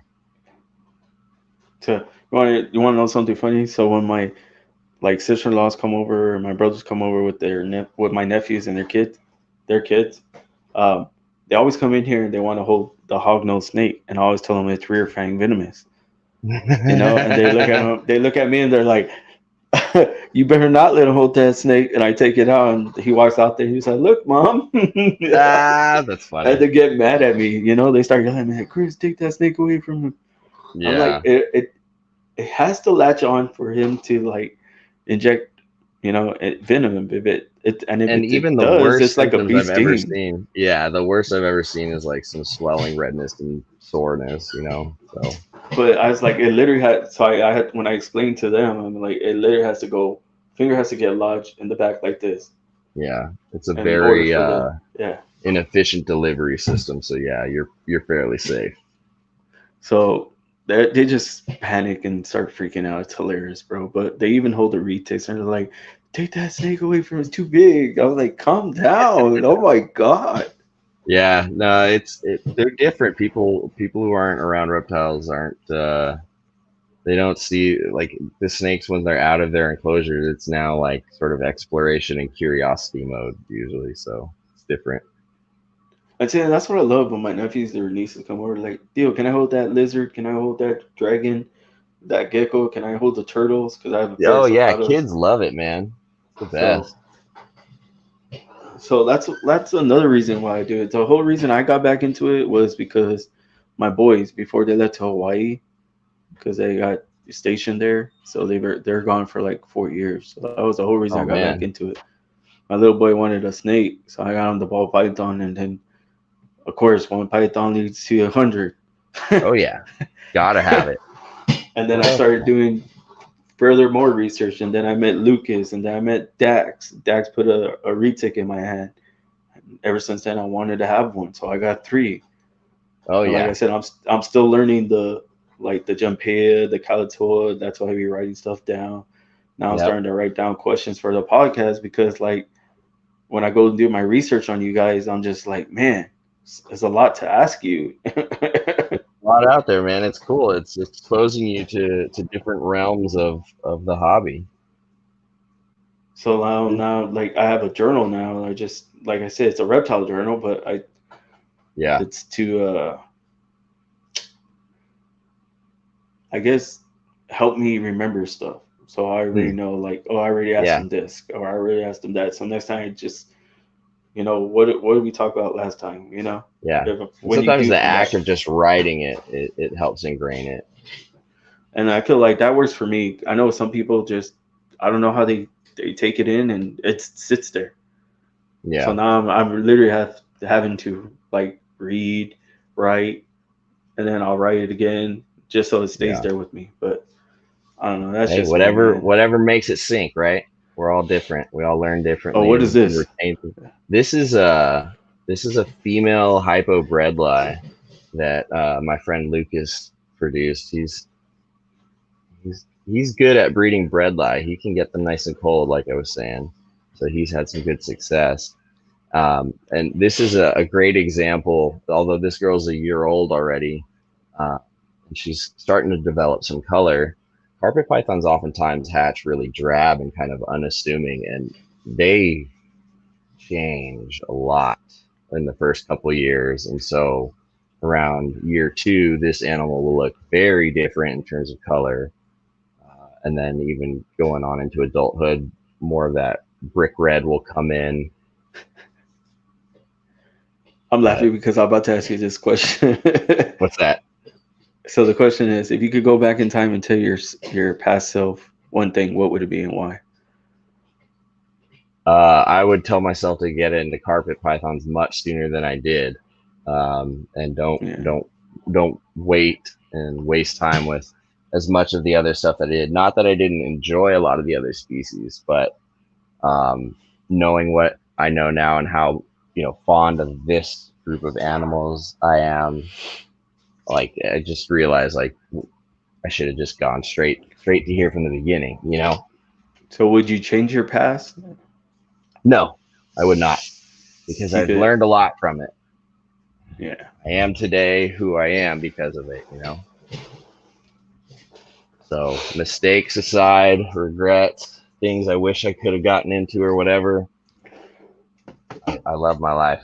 So I'm good. Yes, you pulled it out. Yes, that's exactly what I want to see right there. And Yeah. that's the So jungle, right? Or the jag? this is a nice jungle. This is one of my jungles. I've got a few of them. This girl is pretty special because she Oh my God, is that's an gorgeous. MIA line jungle, which MIA stands for Miami Airport International. There's a whole story with these, but basically, long story short is because Australia is closed and they don't export animals, carpet pythons we haven't gotten any new blood for this stuff in years, decades, right? People always try and smuggle stuff in. They're not successful. If the animals survive, they're either euthanized or given to zoos. Somebody tried bringing some stuff in. Some jungles went to the zoo after, like 10 years or so on display at the zoo. They decided they wanted to rearrange things for a native species habitat, so they deaccessioned the carpet pythons to one of their herp keepers who kept them at home privately and bred them and released some of the babies. So they were effectively the first new bloodline of jungle carpet pythons into the States in decades. And so he had a friend of mine by the name of Martin Roseman kind of broker their sales to a lot of breeders and put them in the hands of people who appreciate jungles. And yeah, he hit me up one day and unexpectedly was like, "Hey, you want to get in on this really rare once in a lifetime opportunity?" I was like, "Yeah, say no more." So that's where this girl came in. I got her as a little baby and been raising her up, and I'm hoping to breed her this year to a male that is also an MIA male. So I love Julio. He's all cute. yeah. I would pull out this other girl, but I don't trust her, and it is close enough to. So basically, I don't mess around with my adults after it's like lights out and like 8 o'clock. 8 o'clock and after, you're asking for it. These things, they flip the switch. It's hunting time. It's game on. Yes, you can turn it off and kind of work with them and bring them out, but like for cleaning, if you're just trying to be speed, dude, cleaning at night is the worst idea. I did it one time and I've never been bit more times. Like you clean an enclosure and you look back at it and you drip blood all over it because of like the last 5 animals thought you were feeding them, and that's just how it goes. So I don't clean after dark. During the daytime, they're very different animals. That's So, wild. but this one jungle I have, she's proven to be somewhat untrustworthy. Which one? That one?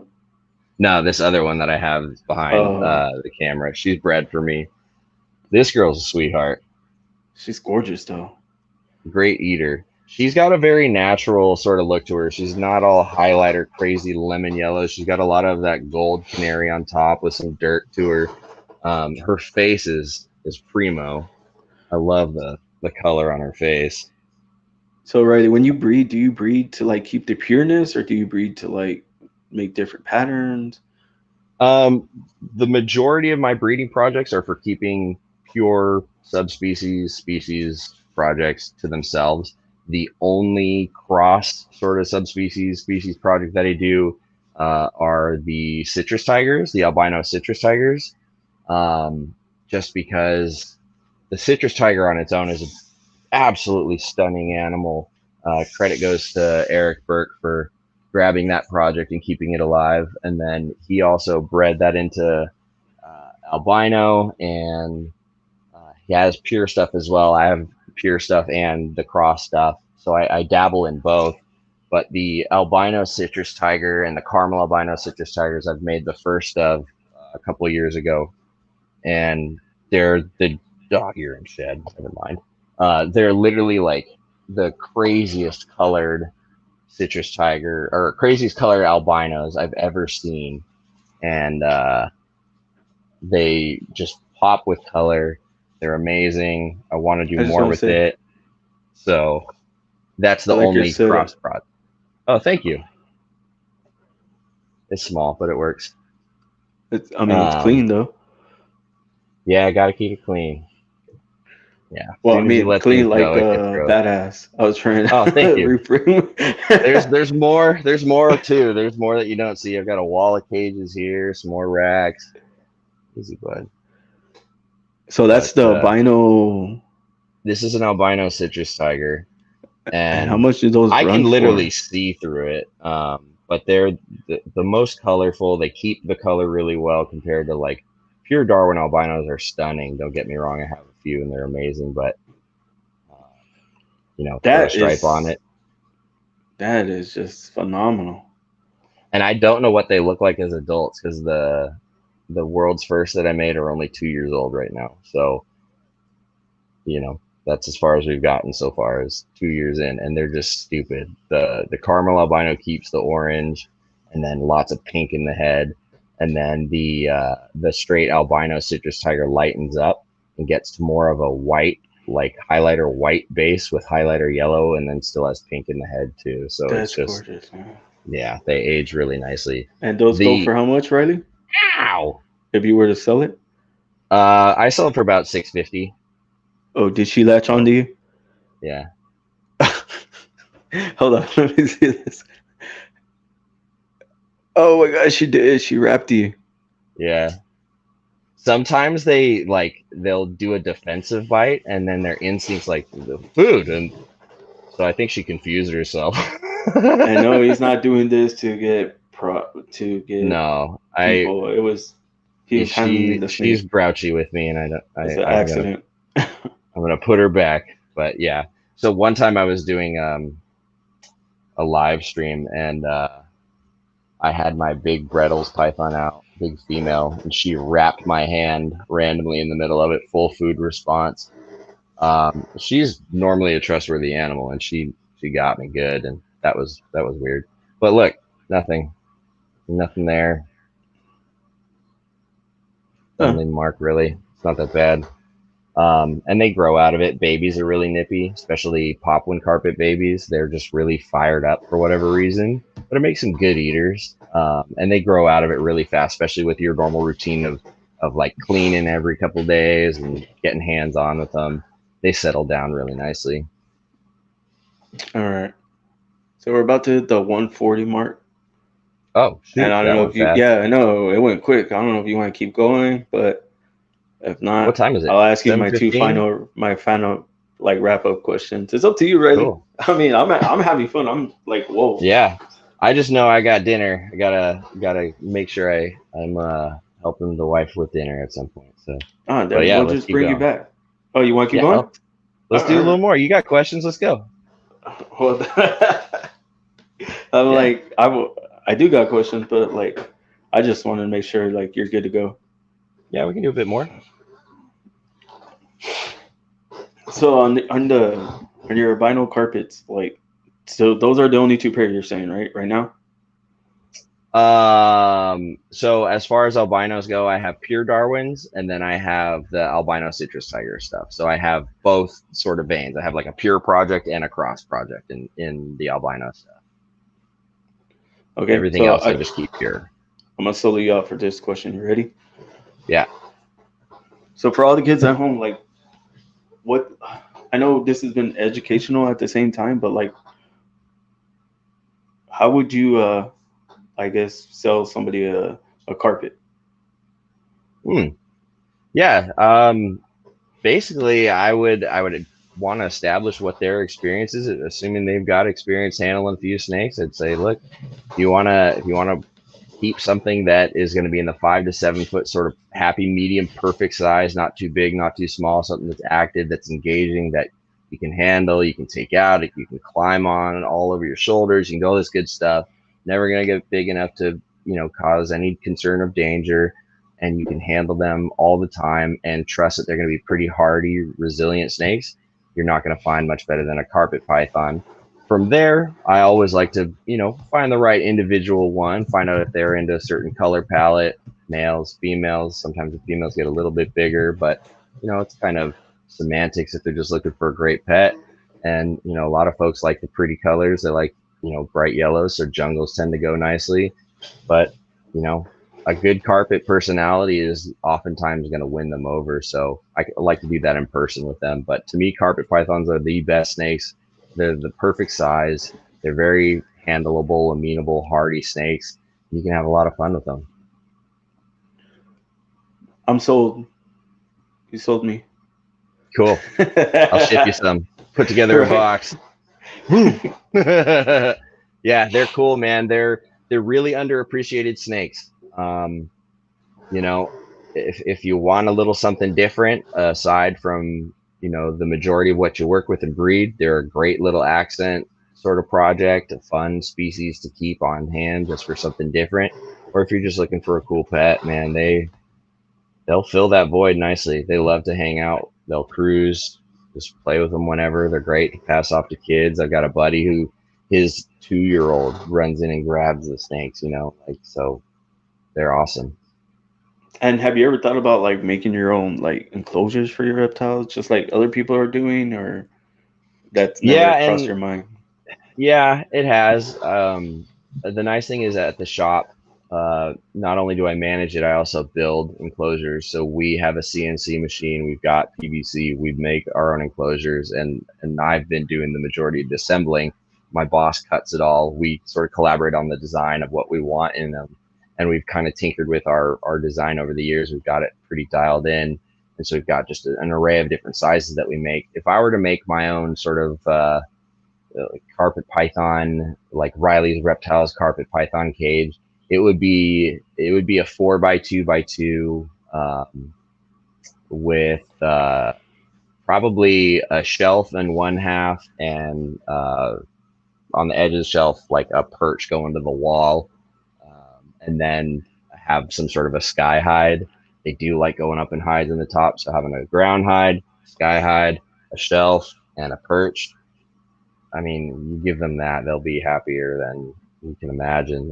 They'll utilize all of that. Carpet pythons are very hardy, so you can put them in anything and be successful, really. But if I were to do it up and could design something from scratch, be like, this is my signature cage. That's how I'd rock it. And do you plan on like doing that or expanding in the near future, or If the business avenues and everything lines up and the opportunities, allow it, absolutely. We own a warehouse building, a few of them, and we own the machine. We know how to get shipping containers of the material from China for cheap in order to keep our prices down by buying in bulk. We've got the designs dialed down. We've got our assembly dialed down. So it's just, my boss is a man of many hats. He runs 3 businesses. He's got a 3 year old. He's a CrossFit gym coach as well for his CrossFit gym. And so he's doing a lot. I manage the shop for him, so he doesn't have to be there. However, he and I are very uh, communicative on a daily basis about that stuff. So I've told him, man, if you can free up your schedule somehow, and we, open up this second half of the warehouse for straight just cage assembly and whatnot, this whole unit that a mechanic's in, if we were to take that over, we could really take the cage assembly to a point where we could hire on, uh, more folks to run the shop, and then have more hands on the building and be able to ship.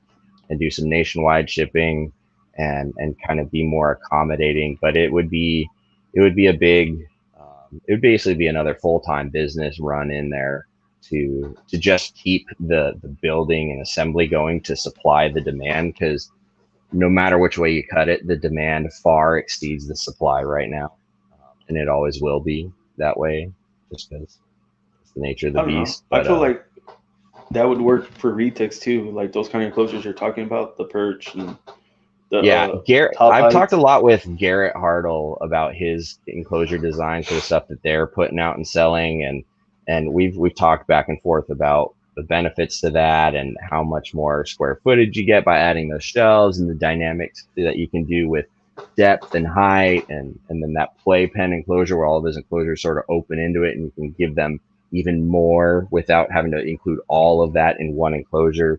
So I've gone back and forth with a lot of different ideas. But yeah, I think that would be a cage design that could be used for any Python, really. Huh. You And know, I you feel like could, y'all would really prosper on that. Like, yeah, ball pythons climb if you allow them to. You've got perching in there, so you could accommodate something like a green tree or rough scales, depending on the size.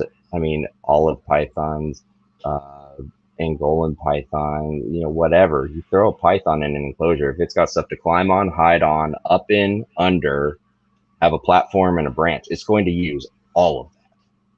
So size appropriate, it that would be just like the universal Python, cage design. I just happen to think of it from a carpet Python angle. I like that. Because I was thinking about it. So, what kind of lighting would you use in that? Do y'all use like UAV or UVB? Yeah, yeah. So we use a lot of different stuff. We've got LED UVB bulbs that we got straight from the manufacturer. So we're on that, like, how VivTech has all their stuff. We basically got the same Yeah. stuff. So we have those that we can offer. We can put lights inside, heat panels, heated bottoms, LED light strips, cut screens out overhead. So, we can kind of customize all of that, which is great. So ideally, you offer all those options as available options, right? So if somebody wants to have an overhead light instead of belly heat, like if they want to do it for diamond pythons, and you want to be able to make that enclosure cold at night, you cut side vents and put fans on it and just do overhead lamps and no belly heat or anything. And then that way you can really keep it cold and all you're doing is popping a little heat on once in a while. Bro, you just gave me an idea, like right now, just talking to you, because you're like, you could throw fans on it. So, why don't you make like a customize your own cage? Do it that way. So, people actually pay for all the little parts, and that's how you built their cage up. Yeah, you could do it. The key is you make it something that's flat packed, that you ship flat packed and has to be assembled, or you ship it pre-assembled. Is the design going to be something that the average keeper can quickly follow some basic instructions, simple tools, and put together relatively successfully? Because if it's complicated and there's things that can break, or need some specific understanding of how to put together, that's where you start kind of alienating some customer base. But if it's as simple as pop and play and screw a few things, then yeah, absolutely, you can do that. The way we do the enclosures at the shop right now, we would only be able to ship them fully assembled because we went for a seamless face. So you don't see any of the cut PVC edges. There's no screws in it, but the entire enclosure is very lattice style. So it's very structurally sound. Each panel sort of relies on itself for support, but the face plate is also recessed in, chemically bonded and adhered, like with primer and PVC specific adhesive. So it chemically glues that in there strong as cement. So you can still get a clean face, one piece without any screws or unfinished PVC edges. And it's on the outside. And so your doors go on the inside. So then your snake isn't pushing on, like, the AP cages, how the frame is on the inside. A lot of Yeah. retics like to push, and they push their nose on that. Well, we designed it so your doors are on the inside, so they're flush with the wall. So the only edge of anything is a beveled soft edge of the one panel of glass. They don't have any PVC edges to saw their noses on in the door if they're pushing or anything like that. So the way we make it, yeah, we would have to do it pre-assembled, but they're strong as heck, man. You can stand on those dang things. I laid down on a 6x2x2 and it held me no problem. Like solid. That's cool. I mean, that's Yeah. like just amazing. I can't So wait to actually see that. the way it's been growing, if we're able to keep just going, I think inevitably it'll get there. It'll just take some time. Bro, I'm already sold. Like I want one right now. They're the best, So dude. I want to overhaul my entire room with them. Period. I think we all want to do that. I really do Yeah. too, dude. I really Yeah. want to take If out. only money grew on trees, right? I really do want to take them out of these tubs, and I actually do want to put them in enclosures, like all my Yeah. reptiles. You know Um, what? I will never judge anybody for using reaction tubs because I do it too, and they have a place. They're successful, they're effective and efficient for a reason. But mhm. there's nothing wrong with also acknowledging that in time we'd like to do different and do better. So that's totally noble. Nothing wrong So with that. there's so that's the only reason I asked about enclosure because there is somebody here in San Antonio who does like custom enclosures. Hmm. So this gold enclosure is where I keep one of Oh, my retics beautiful. for right now. It Nice. has a heat pad built in on the bottom though, and there's a Yep. switch in the back where I can turn it on or leave it on for her.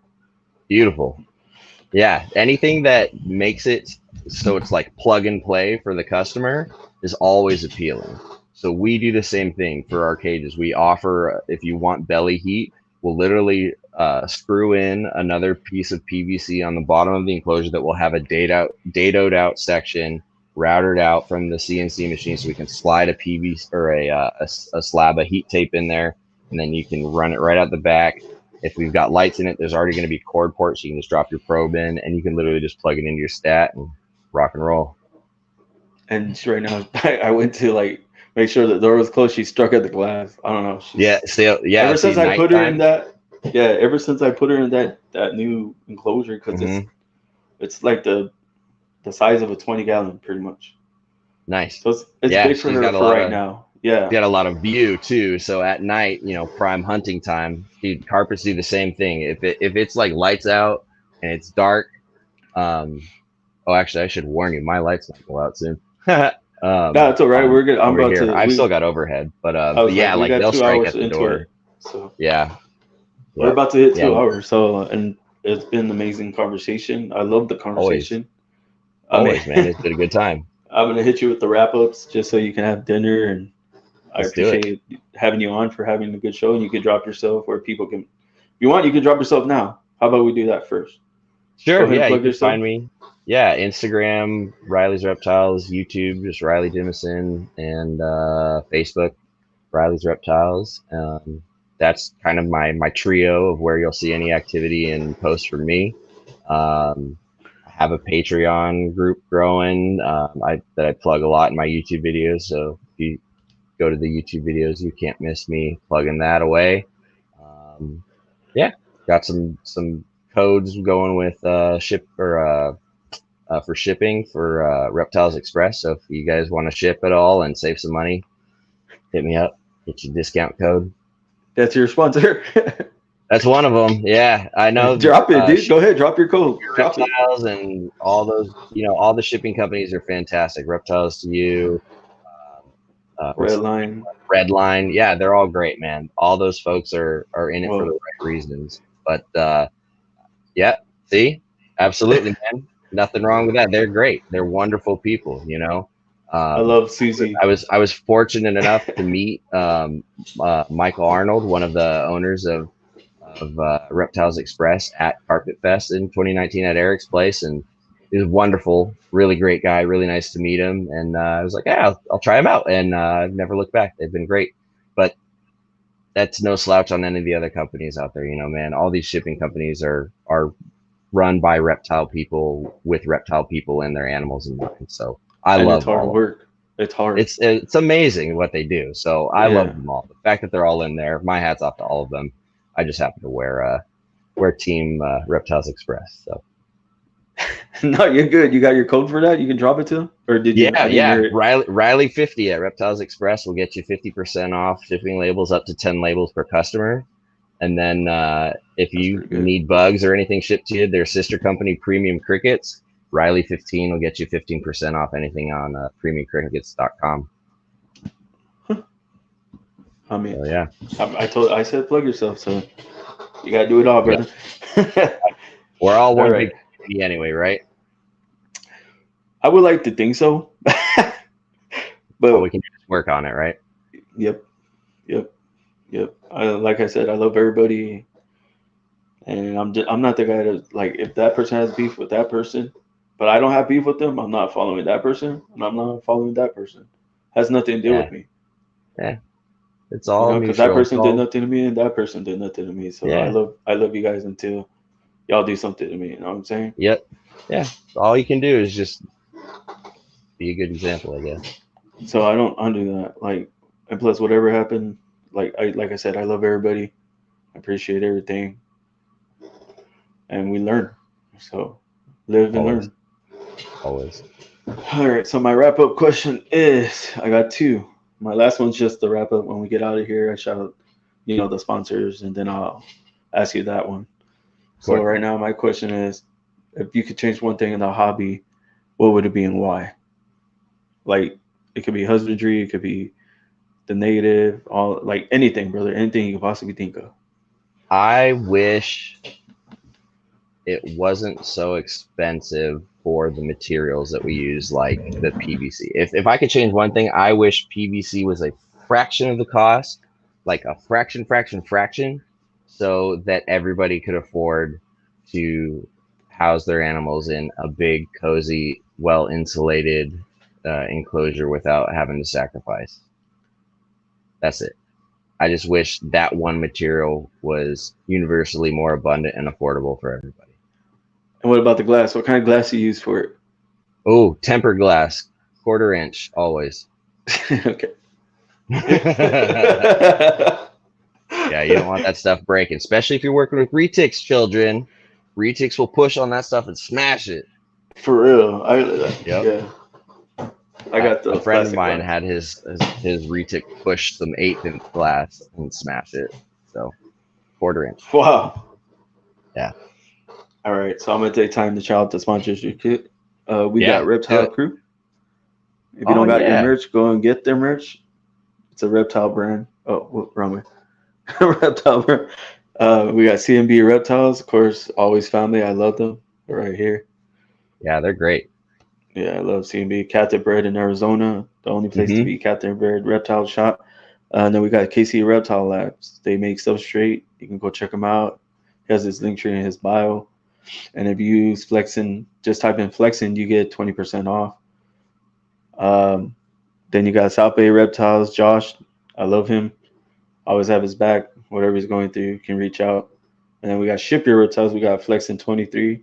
It's $15 off your cart when you go to ship out your animals. And then we got Blue Tone Republic, who's responsible for the logos that y'all see everywhere. That's our sponsor. He does our logos, which there is going to be a new logo. I'm going to switch up everything, and there's a new logo coming. And then we got Don Romos, our only sponsor Yeah. out of San Antonio. It's a Mexican restaurant. Well, a Mexican restaurant in Cantina. So it turns into a little nightclub at night. And they have the best damn tacos in San Antonio. I would say that. They're so delicious. uh, Sounds so and good. like I said, sponsor is doing big things for us over here. We Oh, got there you portable go. microphones. So, and I'm about to get a whole boom stand that he's buying for my microphone. So I'm really excited about this sponsor. He's actually, coming through for me. I love this. Nice. He ordered me new merch and everything. So I'm looking forward to it. Sick. So on that, my last question is, before we head out, Riley, what is one positive thing you can say to everybody watching before we head on out? Remember why you fell in love with reptiles in the first place, and always keep that central to what you're doing, and you'll never make a bad decision, and you'll always be in it for the right reasons. So if you love whatever animal it is and that's why you got into it, you stick with that, you'll be on the right path. Hell yeah. And do you have any questions for me before we get on out of here? Yeah, man. Where can we got to connect on Facebook? First of all, I got to make sure we're linked up. But yeah, if you ever want any more chats done for carpet python folks, for any of your followers, let me know for sure. Knowing that you're into hognose, I will be picking your brains on hognose, because I am going to dabble into some Western hognose finally this year. So I'll be picking your brain on those guys a bit. But yeah, are you in San Antonio? Are you in Yeah, San Texas? Antonio, Texas. Yeah, Dude, okay. I was gonna say, man, that's a fire sponsor. That cantina. Oh man, that's such a bro, brilliant it idea. was Who doesn't hard, love good Mexican food? but it was hard though, cause like when I was doing the podcast with Levi, I was getting the sponsors and talking to all the people. So I was talking to him for a while, and then he asked me to go work for him as a bouncer for the little nightclub that Hmm. they do. Hmm. So I went over there and I said, "Sure, I'll work for you." And he's, "I'm gonna start you off at 125 a day." And then I started making the flyers. So I made your flyer. I started Hmm. making their flyers for the cantina, and he's like, "Dude, I would sponsor you." And I was like, "Wait, you would for real?" Like, Sick. he That's was like, awesome, "Yeah, I dude. would." And he goes, "How much you want?" And I was like, "Dude, uh, me working for you is it's just like like a privilege for me. Like whatever you want to give me, I'll take whatever you give." And then, man, and he's been awesome, bro. He's been doing a lot for That's the good. podcast. He's trying to get more involved. He wants to work with snakes. So definitely not Good, letting him man. hold the retics yet, but Hey, right man, now, you got another person brought into the reptile family. That's good. That's and positive. uh, and he was on TikTok with me the other night. So and he Nice. actually liked it. So uh, I don't know, man. It's just been fun. It's been a ride, and I just gotta keep continue being positive because every time I'm positive, something good always happens right after. That's a good way to be, man. So And like I said, I meet badass people like you, and then I meet more badass people down the line. Like, appreciate you. I'll have to hook you up with some badass carpet pythons whenever you're ready. Whenever you decide what you want. I know there's a lot. There's a lot out there, and it's hard to pick. Hard to figure out where to start. But whenever you want, you know where to find me. bro, I'm gonna hit you up right now, but Of I'm gonna ask you a question later, but off the pod. But other course. than that, Of course. Yeah, um, and for anybody who's listening and is curious about carpet pythons, feel free to reach out to me. And if it's something I don't know or don't have, I'll do my best to point you in the right direction, because I do not profess to be the expert in all things carpet pythons. I just try to know as much as I can and learn as much and pass it on where I can. So a lot of people reach out with questions. I get it. There's a lot to learn. So feel free. Hit me up. oh, that's my last question. I got one more question before we go. Okay. I have to ask this question. Yeah. Okay, do you feel like you've made an impact in this hobby on anyone, or anyone has made an impact on you? Yeah, both for sure. Todd Dyer had made a huge impact on me. He's somebody I consider a mentor. Um, all my friends in the reptile hobby have made massive impacts on me. That's why they're my friends. And then Oh, I would I like didn't to see think this. that Sorry. I would like to think I've made impacts on a lot of the families in the Sacramento area recently at work, and anybody who I've sold snakes to, or throughout the state or wherever. Again, it comes back to like what you're talking about, just always trying to be positive. I think if you just do that, you'll definitely make an impact on people. So, what's the largest size we have available? I'm assuming he's talking about enclosures. Yeah, the enclosures. We make an 8 by 3 by 30 inch, so you can get it through your door. And we've made 4 by 4s by like 2 or even more. Done a couple big ones for the zoo locally, 6 by 2s and stuff. So yeah, because the way the faceplate goes on in one piece and it's seamless, we're limited to basically PVC sheet size, and so the biggest enclosure that we can do that will still fit through most general size doorways is going to be 8 feet, 3 feet tall, and 30 inches deep. So we've done a few of those. So yeah, PVC is interesting. You're limited to the sheet size, which are 8 by 4. So Bro, I'm seeing 2 hours went by quick. I didn't even, yeah, it did. wow. It Yeah, didn't feel like like I 2 hours, said, but reptile people can talk, man. We're all gifted in that way. bro, and I like, no lie, like I said, I studied the carpets, and I tried to research and research and It research so I never could ends, answer you man. questions. It never ends. I always find out more questions. Yeah. So, Oh, he says um, how about a 96 by 30 by 18? oh, I mean, it's feasible. Yeah. All we have to do is just chop the height on the existing design. It's not difficult. It would fit in the same scheme. All right, before we get on out here, nothing else? I'm good, man. I got to run. It was a really awesome time. I honestly don't remember the last time I was on a podcast. I think it's probably been a couple of years. So this was fun. So whenever you want to do round 2 carpet python stuff, you know where to find me. Or if you want to talk about other stuff. Of Bro, and you can have questions for me. I'm ready. We can go back and course. forth all day, baby. Yeah, Um, absolutely. so I'm ready for that. But on that note, I appreciate you, Riley, for coming on. Everybody, give him a round of applause. Thank you, Chris. Appreciate you for having me. Love the show. I Wishing you appreciate much that, success brother. and growth.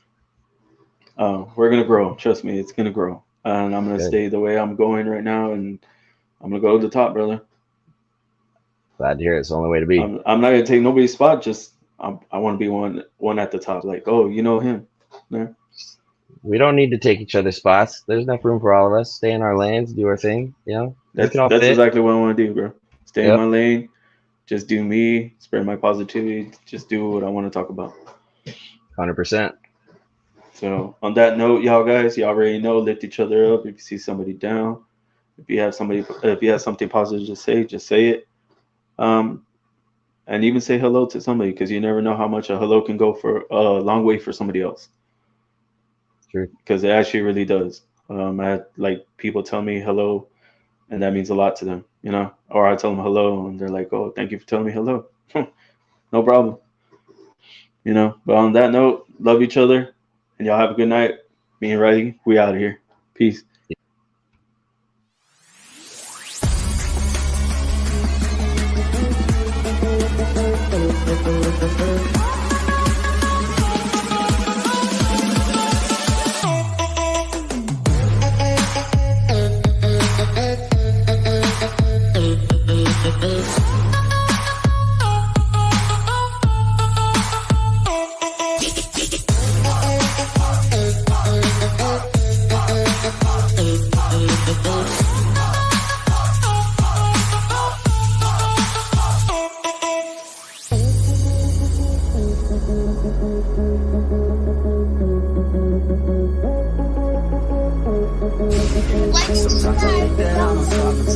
Flexin.